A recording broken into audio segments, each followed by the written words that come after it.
I'm just having a talk with Bernard Stogden. Bernard Stogden's dad, Harry Stogden, uh, built the Changi Cross, who's got a beautiful Welsh accent. Right, now, we talked the other day about the cross and how you found out your dad built the Changi Cross. Yeah, I joined this organization, Far East Prisoners of War Association, and we got a newsletter about one in 3 months, and it was a front page story. I read it, a picture of a cross, and it said that it was made by a staff sergeant in the RAOC. And the more that I read it, the more the words were jumping out of the page. Yeah, And I decided that I would telephone the man that had written the story. He lived in Leon Sea. So I did. I rang him and I introduced myself. And he said, "Well, how have you got that story?" And I said, "Well, I'm a member. Been a member for a number of years." Well, he said, "I'm ever so pleased that you rang because," he said, "I can confirm that it is your dad." that was And he said, brilliant, wasn't I watched him make it." it? Yeah, And he said, "Oh, this is wonderful news." He said that he said, "What happened to your father?" Myself, my dad never made it back. He didn't know. So from there, and then it sort of mushroomed. yeah. Um, we didn't have computers then, and in those days, we used to connect via the fax, send messages back and forth, and sort of thing. I'll stop you And there, Bernard. Bernard, I'll stop you there because, be honest, that was carrier pigeon when you were younger. you're dead right. Yeah. You're dead right. No, I did say to you about the cross because I was interested in what that was made of. A 4.5 howitzer shell. Yeah, so that must have been a job with very little tools. Well, they had nothing, did they? No, You imagine if you were trying to cut that down with a hacksaw. yeah, that's a fantastic job, isn't it? When you look at the Yeah, cross, how he yeah, did it. yes. Yeah, I mean, but then, when I went to Singapore and I held it in my hands, I was amazed. I yeah, was amazed what he'd done. I had looked at the back of it and it was all soldered together, and I thought, well, how on earth did they do it? but the trip to Singapore, Yeah. that went quite well, didn't it? Oh, great, great. Yeah, Yes. and Oh, that must have been very emotional for you. oh, dreadful, dreadful. I couldn't keep a dry eye the whole time I was there. Yeah. So, No, so actually, how did your trip come about? I put a story in the Western Mail. It's a local South Wales paper, and you'd never believe the phone calls that I had from that. And one of the phone calls that I had, one of the very first ones, a man rang me and asked me, "Did I put the story in the newspaper?" And I said, "Yes." And he said, I'm a North Walian," he said, "and I live and work in Singapore. I'm home on a bit of leave at the moment." And he said, "I want you to promise me that you'd come and stay with us so that you can go and see the cross." So I accepted the invitation, and we went the following year. We stayed 2 weeks with them, and I can remember when we got, oh, it's so hot, Ron. I came out from the airport and I was wearing what I wore here. Yeah. Yeah. And he said to me, "You can take that off straight away," he said. And I said, "Why?" He said, "You'll find out when they get outside the doors." And it was just as if somebody had a blow lamp on me. So, But so, so you came from Wales. yeah, So you must have had your trench coat on. Yeah, Exactly. Exactly. yeah, You know, yeah, we stumbled out of the airport. I had these suitcases, you know, one in each yeah, hand, and this big coat on as well. yeah. People people must have thought I was mad. Yeah. Sorry, Did he I take you said to you. see the cross, or did you make your own way? Um, After we arrived, because we were taken to his home, and he watered and fed us, Yeah, and following morning, you see, they used to work. The couple that lived there and their family, they used to work, so they weren't there. But there was a Filipino maid, and oh, I can see her now, lovely. She was a lovely girl. And I said, "Could you call us a taxi, please?" And she said, "Yes, where do you want to go?" And I told her I wanted to go and see my father's cross. Taxi arrived, and we went there, and we stopped outside the museum, and I could see the cross because it was an open air church. I could see the cross, and oh, I couldn't get down the steps quick enough to yeah, see it. yeah, And lots of people there, visitors. You know, you had your Americans and your Australians, and oh, I was so eager to get to see the cross, but I had to wait because there was a party of Japanese school children going around. yeah. And then this little Chinese girl who I'd been in contact with, she said, "It's all right now, Bernard, you can come and have a look at it." And I absolutely broke down. Everybody sort of left me, and I got over my emotions anyway, and I said, "It's okay, you can come back now." And Oh, yeah, yeah, this little Chinese girl, Rosalind, I said, "Rosalind," I said, can I have the cross out of the case?" I said, "and hold it." And she said, "Yes, just take the perspex front off and you can take it out." And I held that, and oh, something that my father had made.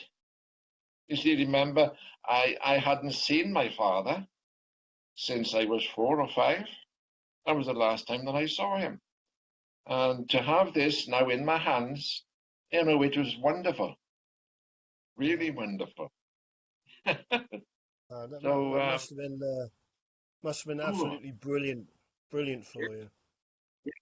yes. Well, you've got a picture of me holding it I at have got a the. picture of you holding it, and that was one of the first pictures you sent me when That's right. we started talking years ago, wasn't it?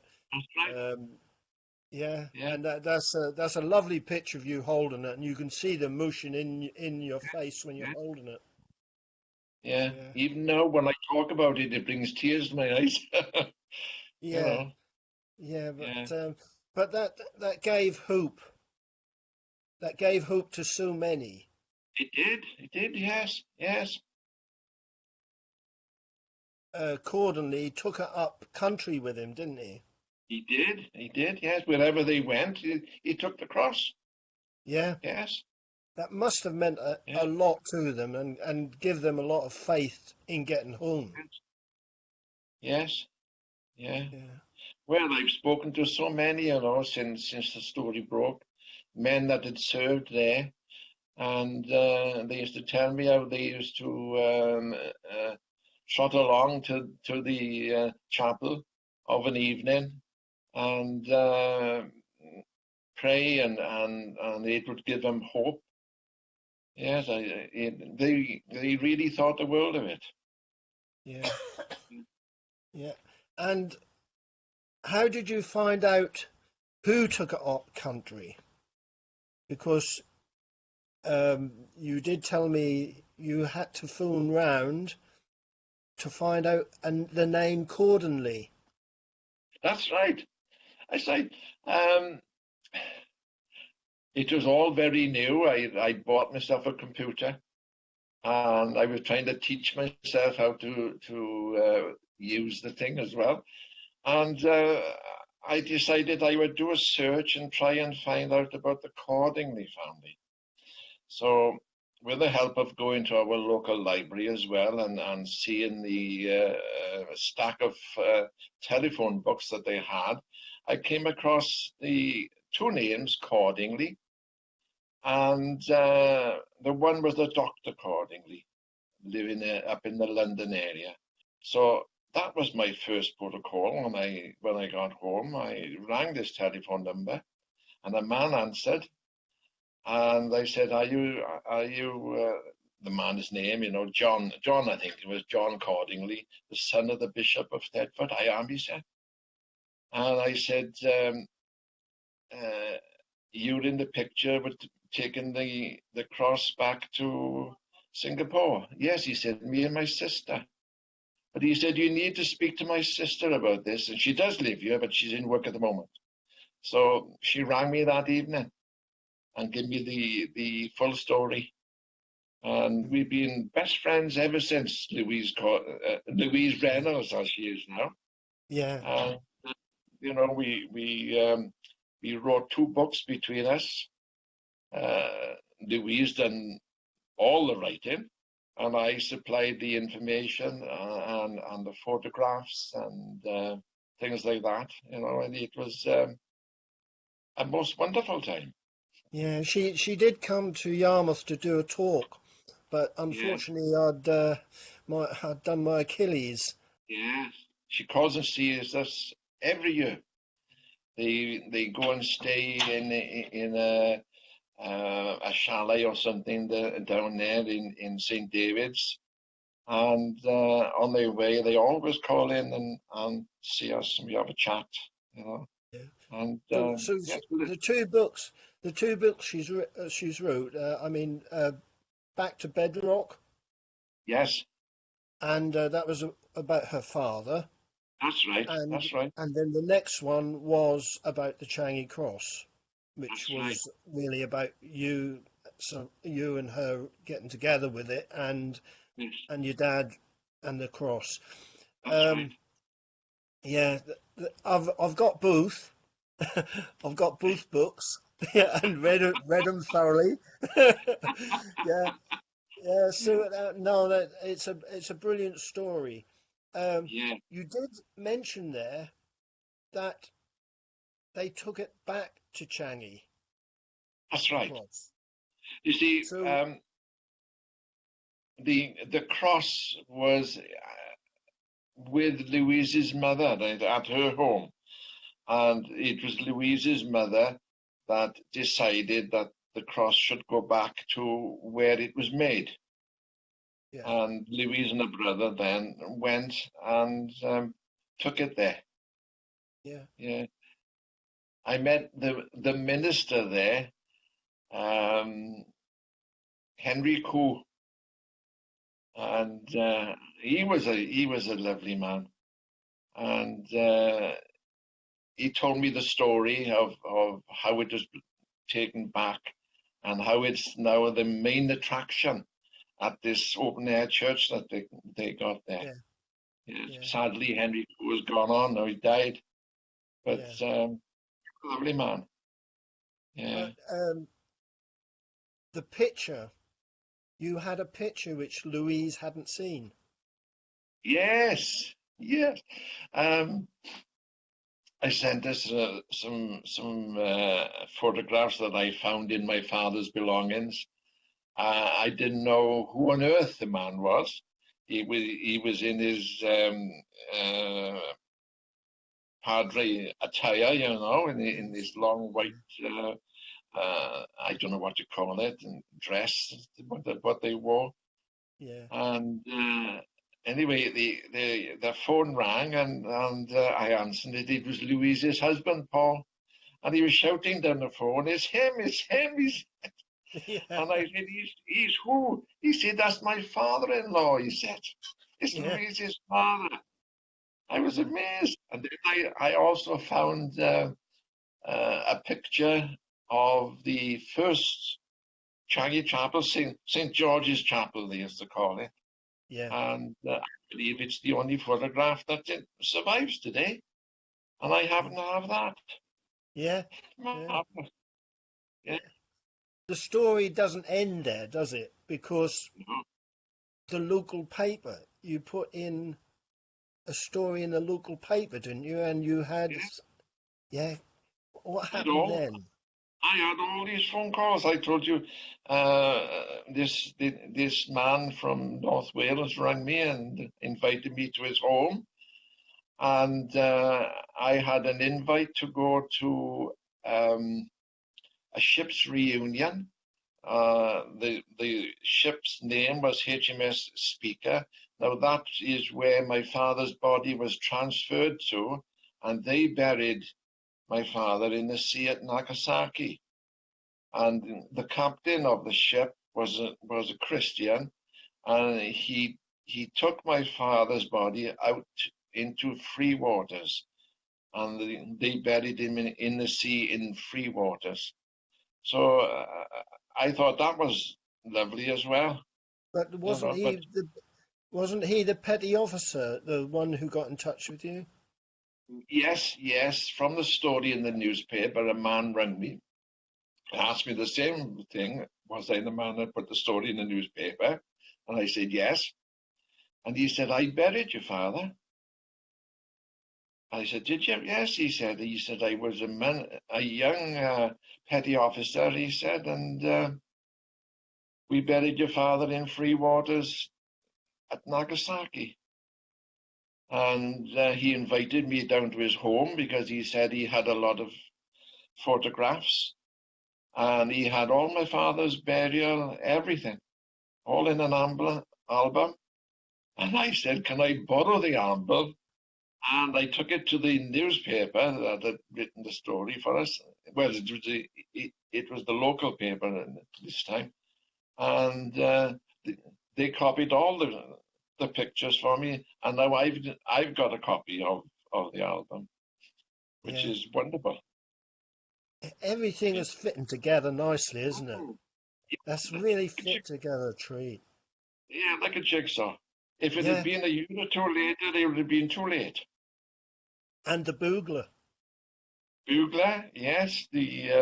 I met at this reunion. I was asked would I get up and say a few words, and I said, "Oh, I'd love to."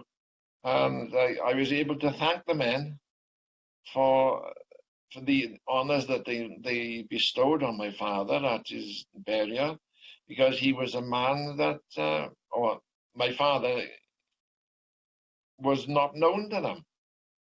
So I thought that was a wonderful gesture, you Yeah. know, that I would be able to get up and say a few words and thank them.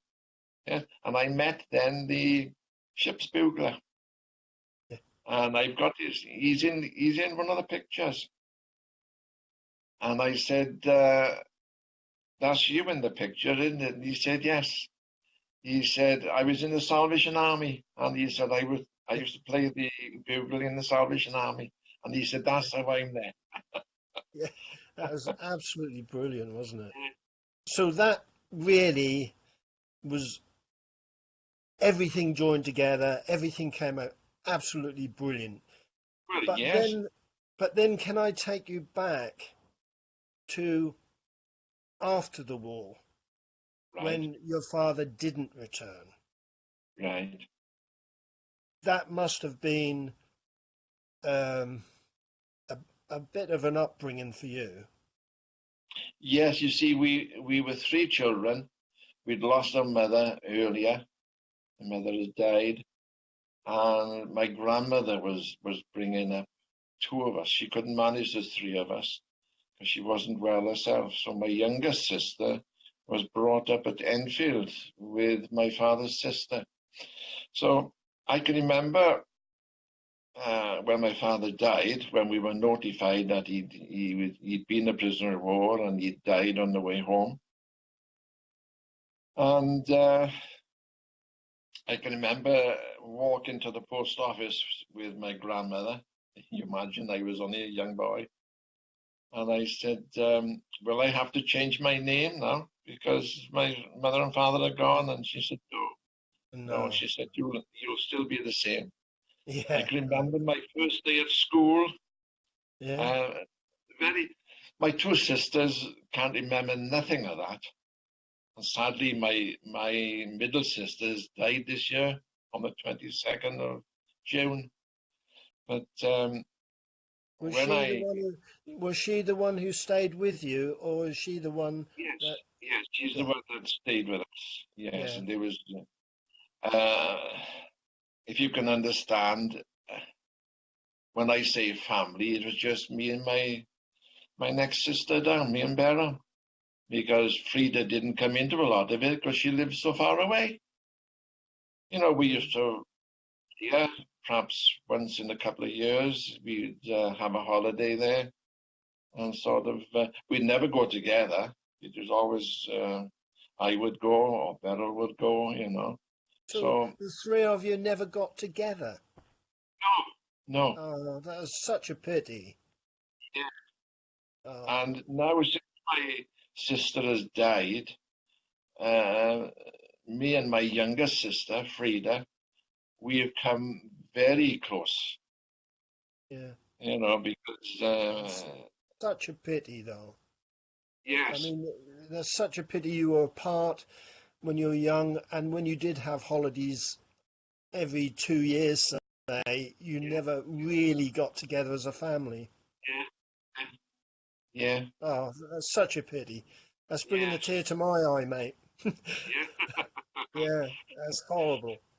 yeah. Uh, You know, yeah, do you remember a few weeks ago when I said to you that my sister's daughter brought a pile of letters here for me to look at, and I told you it was all my grandmother had saved all the bills of the yeah, clothes.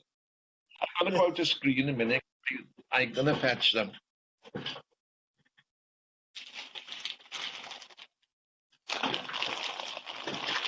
See about Ron? Can you see that?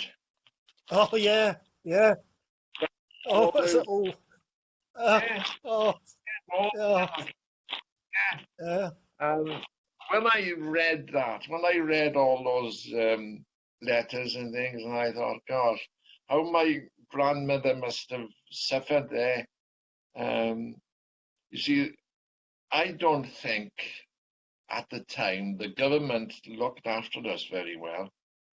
Yeah, you know, no, we'd lost parents. My father being lost over there in Singapore, and we weren't really thought about. no. This is of it anyway. Um, we used to have visits from a Miss Rickson, the name was, and she was from the Ministry of Pensions. Now, my grandmother would have had a small pension to sort of help bring us up, and any clothes that we needed, we had to go to the outfitters, you know, and she would buy me a suit, or she would buy me, you know, a jumper or a shirt, and she had to save all these bills, and then she was reimbursed. My grandmother was reimbursed with the money, sort of thing for Yeah, them. To have them all there, everything is there. What she bought, you know, things must have been very very tight. yeah. But at least you did have somebody loving. You weren't Yes, put into a family which you didn't know. You did know your grandmother, so that was one good thing. yes. Oh, yes. She looked after us. Wonderful. I've always said, you know, that my grandmother was a wonderful woman, Yeah, and we used to call her Nanny. yeah. Oh, did she like that? Yes. Yeah, And she was. I got pictures of her here now. She was a little yeah, woman, thin, and she looked older than what she was actually, because she died when she was in her 60s, and she looked a really old woman, you know, because yeah, she had heart problems, yeah. and this is what she died of. And I more or less looked on her, not as a nanny, although we used to call her nanny. I looked on her as my mother, Yeah. Yeah. because it was her we went to. If we had a problem, it was always go to nanny. Yeah. And what if me and my sister, we used to fight, me and my sister, as both families do.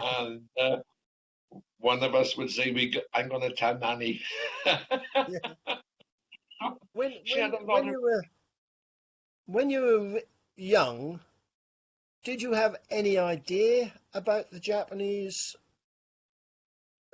being a POW? Your dad being a POW, or was it just you knew he was a Japanese POW, but you didn't know really what it was about? I didn't. We were very naive, I got to admit. We were very naive. And it wasn't until I did my national service in the army, and I spent most of the time at Berlin, because Berlin was still flat from the war, it was all bombed. And we had to go and guard Spandau prison, and I guarded Rudolf Hess in Spandau prison. And I used Yeah. to see this man walking around the courtyard, and it dawned on me then, that my father was like that. Yeah. This man, he's a captive in this prison, and that is what it must have been like for my father. Yeah. And it had a bearing on me, that did. But that Strange, wasn't it? but Strange. they had a lot better conditions than your father would Oh have had. yeah, yes, yes. But when I went to Singapore the first time, and I was shown around the different sites that they had there, of where the prisoners were and everything, and you just couldn't believe it. Oh. How um, people could have been treated like that. You take all the thousands and thousands of men that they had in the camps in Berlin. They must have been walking on top of one another, wasn't it? Yeah. But that had a big bearing on my mind. That Yeah. you know. Well, But Bernard, it's been absolutely fantastic talking to you. I've really enjoyed it. It's been really good. I'm going to turn the record off now and we'll have a little chat. But I'm sure everyone who does see this will be over the moon with it, listening to your story. Brilliant story. Brilliant story. So now, when people do turn over the pages of the Roll of Honor, every page in the Roll of Honor I write has got your dad's cross. So he's remembered, and I thank you so much for your friendship over the years. And years to come, years to come as well.